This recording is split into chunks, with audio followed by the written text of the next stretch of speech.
जितना बरेली के बाजार में झुमका नहीं गिरा होगा उतना एसडीएम साहिबा कमांडेंट के प्यार में गिर गई। तो सो का जो बॉयफ्रेंड है ना, उसके खुद की अक्ल नहीं है, इसलिए आज दूसरे से ये प्रश्न कर रहा है। उसको तो एक चुरुक पानी में डूब के घर में दफन हो जाना चाहिए, उसको तो शकल नहीं दिखाना चाहिए, जो खुद न जाने कितनी महिलाओं का शोषण करके रखा। सारा क्रेडिट आलोक मौर्य को जाता है, जिसने दिन रात एक करके ज्योति मौर्य को पढ़ाया लिखाया, उसका लंच तक पैक किया उसने, उसका कपड़ा तक धोया। लेकिन आज वो बोल रहा है कि उसका पति को क्या पता कि सिलेबस क्या है। अरे भाई, क्या उसका पति मूर्ख है? उसको पता नहीं कि प्री और मेंस और इंटरव्यू क्या होता है? कितनी महिलाएं उससे प्रताड़ित हुई होगी। उसको अविलंब उसको जेल के अंदर डालना चाहिए, मनीष दुबे को। और वो आकर के बात कर रहा है, पढ़ाई लिखाई की बात कर रहा है। पढ़ लिख के मतलब क्या हुआ? कुर्सी पे बैठ जाना। अब बेअक्ल होते तो तुम ये बात नहीं करता। पढ़े लिखे का मतलब ये हुआ कि तुम्हारे अंदर समाज में नई सोच कैसे उत्पन्न हो, समाज में क्या हम नई चीज ला सकते हैं, दे सकते हैं। पढ़ने लिखने का मतलब ये भी होता है। आज मैं सैल्यूट करती हूँ आलोक मौर्य को कि अपनी बात को आकर के सोशल मीडिया पे रखा है, ताकि वो फ्रस्ट्रेशन में आकर के सुसाइड नहीं किया, नहीं तो अंदर ही अंदर घुट के वो मर जाता है इंसान। सबसे पहले तो दहेज वो लिया नहीं है, इसलिए नहीं लिया है कि जिसको खुद को खाने का औकात नहीं हो, दहेज कहाँ से देगा। तो धन्यवाद कि आलोक मौर्य शादी करके अपने घर लाया उसको। जो तथाकथित बॉयफ्रेंड कुछ दिनों पहले चैट में लव यू कर रहा था, वो आज मीडिया के सामने कह रहा था जबरदस्ती नहीं। एक वीडियो सोशल मीडिया पर वायरल हो रहा है जिसमें वो तथाकथित बॉयफ्रेंड कह रहा था कि पढ़ाई लिखाई का क्या कुछ मतलब होता है। वो ये कह रहा था कि हम और ज्योति जिस पद पर क्या हमें वो कोई बना सकता है। अभी हमारे साथ प्रियंका झा है, सोशल एक्टिविस्ट हैं और तमाम मुद्दों पर बेबाकी के साथ अपना राय रखती हैं। वो इस पूरे मामले पर पति पत्नी का ये विवाद जो इन दिनों सोशल मीडिया पर विषय बना हुआ है, चर्चा में है, वो आज ये कह रहा था कि पढ़ाई लिखाई का क्या मतलब होता है। पढ़ाई लिखाई का मतलब होता है बचपन से पढ़ाना लिखाना। और वो ये भी सवाल कर रहा था कि पति को ये नहीं पता कि सिलेबस में क्या कुछ है। प्री मेंस और इंटरव्यू का जो तमाम वो 3 स्टेजेस होते हैं, उन्हें ये नहीं पता कि मेंस में क्या कुछ आता है। क्या कहेंगे आप? वही मैं सो कॉल बॉयफ्रेंड मैं कहूँ तो मैं उसको यही कहना चाहूँगी, पढ़ा लिखा मूर्ख है वो। पढ़ा लिखा मूर्ख, बिल्कुल मूर्ख है वो। इसलिए मूर्ख है कि सबसे पहले तो मुझे ये अच्छा लगा कि आप उस इंसान के बारे में बात करने जा रहे हैं जो आज तक किया ही नहीं, खाली ज्योति मौर्य चल रहा था। ये चीज़ें के लिए पहले आपको मैं धन्यवाद देना चाहती हूँ। और मैं सो कॉल बॉयफ्रेंड को मैं कहना चाहती हूँ कि उसे ये नहीं पता है कि ज्योति मौर्य को पढ़ाने के लिए उसका हस्बैंड किस किस से पैसा मांगा होगा और किस किस से पैसा ले करके उसको पढ़ा करके उस मुकाम पे बैठाया होगा। उस सो कॉल बॉयफ्रेंड को ये भी ध्यान रखना चाहिए था कि आज अगर पति उसका सपोर्ट नहीं करता, क्या वो एसडीएम बन पाती? कहीं से भी नहीं बन पाती। नहीं तो बहुत सारी ऐसी महिलाएं भी है जो पढ़ी लिखी शिक्षित है, लेकिन उसका पढ़ाई लिखाई का मतलब होता है बचपन से पढ़ाना। तो नहीं, तो मैं उसे यही कहना चाहती हूँ कि जिसको बचपन से पढ़ाया लिखाया जाता है तो उसके पापा को अपनी बेटी का सपना पूरा करके शादी करना चाहिए। फिर अगर आप पढ़ा के कहीं शादी कर रहे हैं, उसका सपना अधूरा रह गया, तो उसका सपना उसका ससुराल वाला पूरा करने का काम करता है। आलोक मौर्य को सारा श्रेय जाता है जो आज ज्योति मौर्य उस कुर्सी पे बैठी है। वो तो कह रहे हैं कि सिलेबस में क्या कुछ था, वो यदि इस बात का प्रश्न यदि आलोक से किया जाए तो शायद आलोक को ये पता नहीं होगा कि यूपी पीसीएस के प्री में क्या आता है, मेंस में क्या आता है और इंटरव्यू में क्या कुछ आता है। तो यही बात है कि ये क्वेश्चन हमें शर्म आ रही है कि ये सवाल अपनी माता पिता पे हम दागने का काम कर रहे हैं। आज अगर हमारी माँ हमारे पिता हमको पढ़ाने का काम किया है तो मैं क्या कहूँगी कि उसको पता नहीं है सिलेबस के बारे में। मैं तो कहती हूँ कि जो माँ या जो पति या जो परिवार अपने बच्चे का सपना पूरा करने के लिए जी जान लगा देते हैं, जहाँ तक जमीन बेच देते हैं बच्चे का सपना पूरा करने के लिए, उससे पढ़ा लिखा और कौन हो सकता है? जो बच्चे का सपना को अपना सपना समझ करके हर कुछ दांव पे लगा देता है और आज सारा क्रेडिट हम खुद ले लेंगे, ये गलत बात है। सारा क्रेडिट आलोक मौर्य को जाता है, जिसने दिन रात एक करके ज्योति मौर्य को पढ़ाया लिखाया, उसका सपना को अपना सपना समझ करके उसका लंच तक पैक किया, उसने उसका कपड़ा तक धोया, अपने उसके खुद को पैसे नहीं था तो पैसा मांग करके कर्ज लेकर के अपने पत्नी को पढ़ाया। लेकिन आज वो बोल रहा है कि उसमें उसका पति को क्या पता कि सिलेबस क्या है। अरे भाई, क्या उसका पति मूर्ख है? उसको पता नहीं कि प्री और मेंस और इंटरव्यू क्या होता है? तो सो का जो बॉयफ्रेंड है ना, उसके खुद की अक्ल नहीं है, इसलिए आज दूसरे से ये प्रश्न कर रहा है। उसको तो एक चुरुक पानी में डूब के घर में दफन हो जाना चाहिए। उसको तो शकल नहीं दिखाना चाहिए कि हम बात भी कर क्या रहे हैं, जो खुद न जाने कितनी महिलाओं का शोषण करके रखा। वो तो कह रहे हैं कि दिल पर हाथ रखकर आप लोग बताइए कि अभी जिस जगह पर हम हैं, क्या हमें कोई बना सकता है? अगर मैंने सपना देखा तो मैं खुद अकेला वो सपना पूरा नहीं कर सकती हूँ। अगर मैं आज यहाँ खड़ी हूँ तो मेरे पीछे मेरे परिवार का भी संघर्ष है, मेरे भाई का भी तपस्या है, तभी जा करके मैं अपनी मंजिल को पाई हूँ। इसी तरह ज्योति मौर्य जो इस कुर्सी पे बैठी है, उसके पीछे उसका ससुराल वाले का सपोर्ट और पति का सपोर्ट है, तभी आज वो अपना सपना पूरा कर पाई है। तो कोई अकेले अपना सपना पूरा नहीं करता है। बहुत ऐसी महिलाएं हैं जो शिक्षित है, लेकिन उसको ससुराल वाले का सपोर्ट नहीं मिल पाता है, तो अपना सपना पूरा नहीं कर पाती है। तो उसको हम क्या कहेंगे? तो लकी है ज्योति मौर्य जो उसको ये आलोक मौर्य जैसा पति मिला और उसको सपोर्ट करके उसका अपना सपना समझ करके उसको उस मंजिल की ओर निकल गया जो वो जीना चाहती थी। आखिर क्या कारण है कि आप महिला होकर महिला का समर्थन नहीं कर रही हैं? तमाम लोग ये कह रहे हैं कि आपके अंदर पुरुषवादी सोच समाया हुआ है। तमाम लोग इस पर टीका टिप्पणी कर रहे हैं, और यदि मीडिया और सोशल मीडिया में देखें तो तमाम लोग अपनी तमाम तरीके की बात रख रहे हैं। कुछ लोग ये कह रहे हैं जितना बरेली के बाजार में झुमका नहीं गिरा होगा, उतना एसडीएम साहिबा कमांडेंट के प्यार में गिर गई। वहीं पर तमाम तरीके से एसडीएम को बेवफा भी बताया जा रहा है। देखिए, जब महिला की बात होती है तो मैं हमेशा उस महिला की आवाज़ बनती हूँ, उसको न्याय तक दिलाने का काम करती हूँ।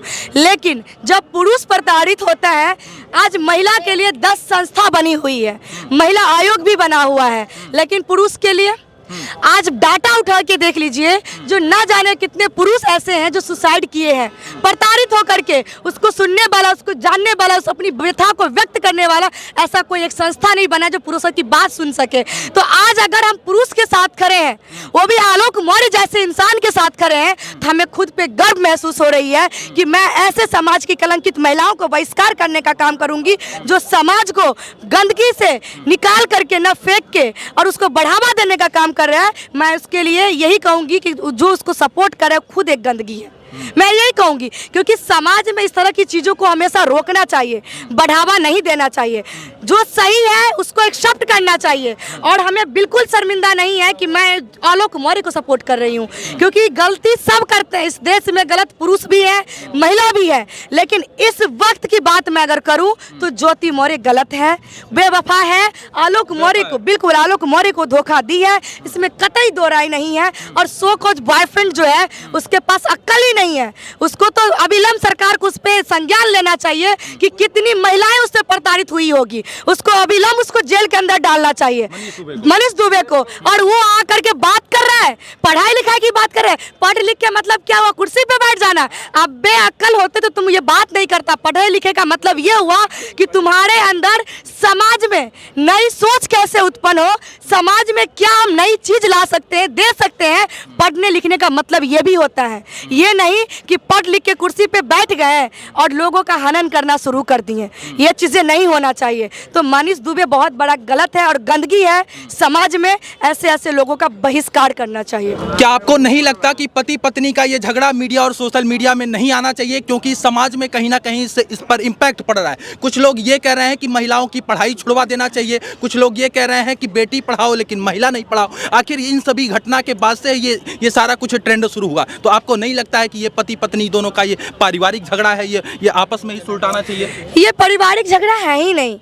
जब हम घर से बाहर कदम रख देते हैं ना, तो हमारी जिंदगी पर्सनल जिंदगी नहीं रहती है, वो पब्लिक की जिंदगी हो जाती है। और जिस पोस्ट पे वो बैठी हुई है वो पब्लिक फिगर है, तो वो निजी जिंदगी कैसे हुई? और जब एक इंसान टूटता है ना तो व्यथा व्यक्त करता ही है। उसने बहुत कोशिश किया इस चीज़ों को खराब ना हो, सही हो, उसने कोशिश किया, लेकिन जब वो कोशिश कामयाब नहीं हुआ, उसने आकर के अपनी बातों को रखा। इसमें गलत क्या है? ये बात बताइए। इसमें कहीं गलत नहीं है। आज मैं सैल्यूट करती हूँ आलोक मौर्य को कि अपनी बात को आकर के सोशल मीडिया पे रखा है, ताकि वो फ्रस्ट्रेशन में आकर के सुसाइड नहीं किया, नहीं तो अंदर ही अंदर घुट के वो मर जाता है इंसान। अच्छा किया कि पब्लिक के सामने अपनी बातों को रखा, इसमें कहीं गलत नहीं है। नहीं है। जब हम प्रताड़ित होते हैं तो सोशल मीडिया पे रोने ढोने का काम करते हैं और हमारे साथ पूरा समाज खड़ा हो जाता है और हम कहते हैं कि पुरुष प्रताड़ित कर रहा है। सही में करता भी है, लेकिन अगर मैं अभी की बात करूं तो जितना महिला प्रताड़ित होती है उतना पुरुष भी प्रताड़ित हो रहे हैं। तो ये नहीं होना चाहिए। आज अगर सोशल मीडिया पे अपनी बातों को रखा है तो बिल्कुल सही है। आखिर आपको एसडीएम ज्योति मौर्य का पक्ष क्यों नहीं दिखता? वो यदि चीख चीख कर ये कह रही हैं कि हमारा ये उत्पीड़न करते थे, हमें दहेज प्रताड़ित करते थे, फॉर्च्यूनर गाड़ी मांग रहे थे, 50 लाख रुपया मांग रहे थे, तो ये पक्ष भी तो दिखना चाहिए। दहेज उत्पीड़न तो दहेज निषेध पूरी तरीके। देखिए मैं आपको ये कहना चाहती हूँ कि सबसे पहले तो दहेज वो लिया नहीं है, इसलिए नहीं लिया है कि जिसको खुद को खाने का औकात नहीं हो दहेज कहाँ से देगा। पहले जाकर के पता कीजिए कि उसका परिवार कैसा था उस गांव में ज्योति मौर्य का। वो तो धन्यवाद कि आलोक मौर्य शादी करके अपने घर लाया उसको। झूठ बोल के शादी की है ऐसा बिल्कुल लोग कह रहे हैं। नहीं ग्राम पंचायत अधिकारी पहले उन लोगों का लव ट्रायंगल था, फिर जाके वो अरेंज में बदली है। और जब लव किया था जाहिर सी बात है शादी करने के लिए थोड़ा मोड़ा लोग झूठ बोलते ही हैं। और अगर आपको लगा कि आलोक मौर्य ने झूठ बोला है तो शादी 2010 में हुई और ये 2023 है। आपको इससे पहले नहीं दिखा कि मुझे उससे तलाक ले लेना चाहिए? इससे पहले आपको नहीं दिखा कि वो हमको प्रताड़ित कर रहा है? और जो दहेज मामला का भी वो बात कर रही है, मैं उसको कहना चाहूंगी कि शादी का इतना दिन हो गया अभी तुमको दहेज प्रताड़ना दिख रहा है। इससे पहले तुमको दहेज प्रताड़ना नहीं दिख रहा था।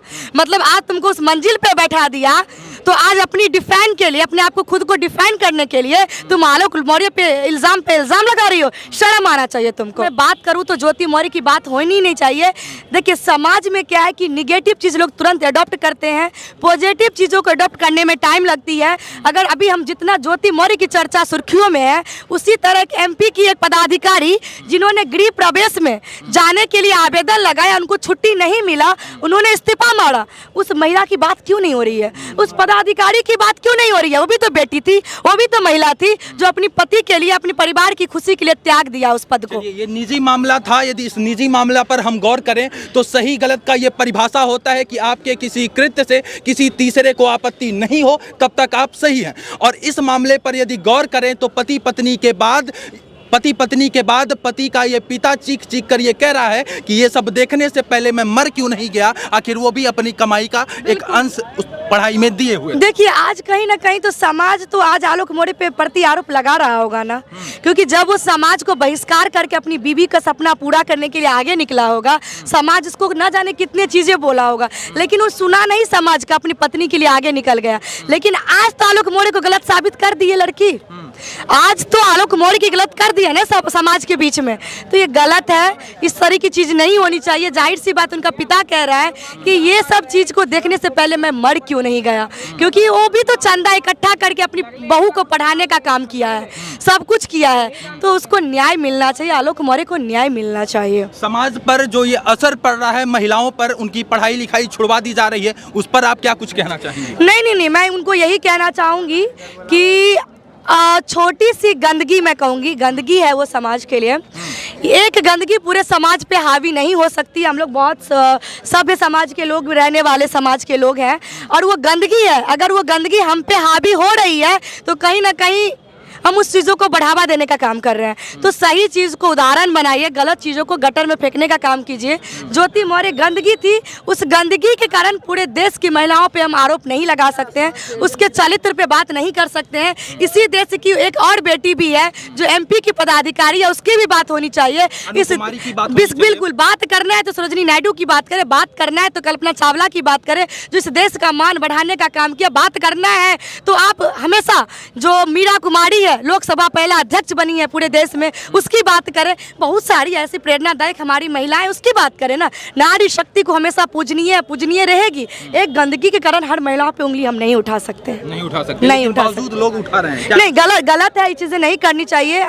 समाज में हम दोनों की बराबर का अधिकार मिला है, तो समाज को हम दोनों मिलकर आगे बढ़ाने का काम करें, इस सब चीज़ों को बढ़ावा ना दें। तो बहरहाल पति पत्नी का ये झगड़ा इन दिनों सोशल मीडिया पर चर्चा का विषय बना हुआ है। पति पत्नी और वो की कहानी में 3 किरदार प्रमुख है, मनीष दुबे, SDM ज्योति मौर्य और आलोक मौर्य। इन तमाम मुद्दों पर लोग तमाम तरीके से बात कर रहे हैं। कुछ लोग इसे सही बता रहे हैं, यदि एडल्ट्री और कानून के दृष्टिकोण से कुछ लोग इसे सही बता रहे हैं, लेकिन कुछ लोग ये भी कह रहे हैं कि पति के साथ गलत हुआ है, उसके साथ नाइंसाफ़ी हुआ है, क्योंकि वो पढ़ा लिखा कर अपनी पत्नी को SDM बनाता है और वो कुछ दिनों बाद वो SDM पत्नी रंगरलिया मनाते हुए पाई जाती है वो बेवफा निकल जाती है। अभी जांच इस मामले पर चल रहा है और उनके ऊपर जो भ्रष्टाचार का आरोप लगा है उस पर भी जांच चल रहा है। और तमाम ये अफवाह सोशल मीडिया पर फैलाया जा रहा है कि ज्योति मौर्य गिरफ्तार हो गई हैं, ज्योति मौर्य को सस्पेंड कर दिया गया है, तो ऐसा कुछ भी नहीं है। ये तमाम चीज़ें भ्रामक है, ऐसी कोई अभी जानकारी अभी नहीं आई। आगे आने वाले दिनों में क्या कुछ अपडेट होगा मैं आपको जरूर बताऊंगा। बहुत बहुत धन्यवाद इस वीडियो से जुड़ने के लिए, सादर आभार आप सभी का।